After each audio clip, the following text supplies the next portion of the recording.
جب محبت بلائے تو اس کے پیچھے چاہے اس کے راستے کتنے ہی کٹھن اور دشوار کیوں نہ ہوں۔ محبت سے خالی دل اس غار کی مانند ہے جس میں جانور بھی داخل ہونے سے گھبراتے ہیں۔ انسان جس ہستی سے محبت کرتا ہے اس سے بآسانی دھوکہ بھی کھا جاتا ہے۔ محبت کی بنیاد سچائی پر مبنی ہے۔ اگر دل میں ذرہ برابر بھی دھوکہ، شک اور فریب ہے تو محبت بے معنی ہو کر رہ جاتی ہے۔ انسان جو حالت اپنے لیے پسند کرے اسی حالت میں رہتا ہے۔ جو بندہ خواہ مخواہ خود کو محتاج بناتا ہے وہ ایسا محتاج ہوتا ہے کہ مرنے تک محتاج ہی رہتا ہے۔ کسی بھی چیز کے حصول کا متمنی ہونا اور اس کے لیے محنت اور سختی برداشت نہ کرنا کمزوری اور سستی کی سب سے بڑی نشانی ہے۔ زندگی میں بعض لمحات ایسے ہوتے ہیں جو برسوں زیادہ قیمت رکھتے ہیں اور گزر جانے کے بعد ہم قیمت دے کر بھی انہیں دوبارہ حاصل نہیں کر سکتے۔ کامیابی کے محل میں داخل ہونے کے لیے کوئی مقرر شاہراہ نہیں۔ جو کوئی اس محل میں داخل ہونا چاہتا ہے وہ اپنا دروازہ آپ بناتا ہے۔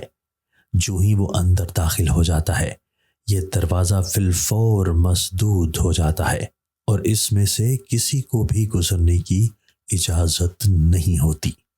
پست ہمت نامرادی کی حد پر پہنچ کر اپنے اعضاء اور دماغ کو معطل کر بیٹھتے ہیں، مگر اعلی ہمت خدا کی بخشی ہوئی طاقتوں سے کام لیتے ہیں۔ محنت کرو، تمہاری زندگی پھولوں سے بھر جائے گی۔ محنت سے جسم تندرست، صحت مند، دماغ اور دل فیاض رہتا ہے۔ مذہب روشنی کا وہ مینا ہے جو ڈھول نہیں پیٹتا مگر بھٹکے ہوں کی رہنمائی اور روشنی سے بھرا راستہ ضرور دکھاتا ہے۔ محنت وقت کو بڑھا دیتی ہے اور سستی زیادہ وقت کو بھی کم کر دیتی ہے۔ محنت تقدیر کا دایاں ہاتھ ہے اور مصیبت اس سے بھاگتی ہے۔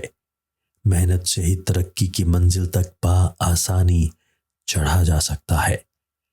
اصل محنت وہ ہے جس میں جسمانی قوی روحانی طاقتوں کے ماتحت کام کریں۔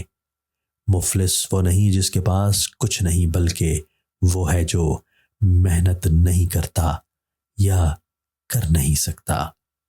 دنیا کے مزدوروں کا صرف ایک ہی مطالبہ ہے جو کہ نہایت سچا اور انصاف پر مبنی ہے کہ ان کی محنت شاقہ کی پوری کمائی ان کے حوالے کر دی جائے۔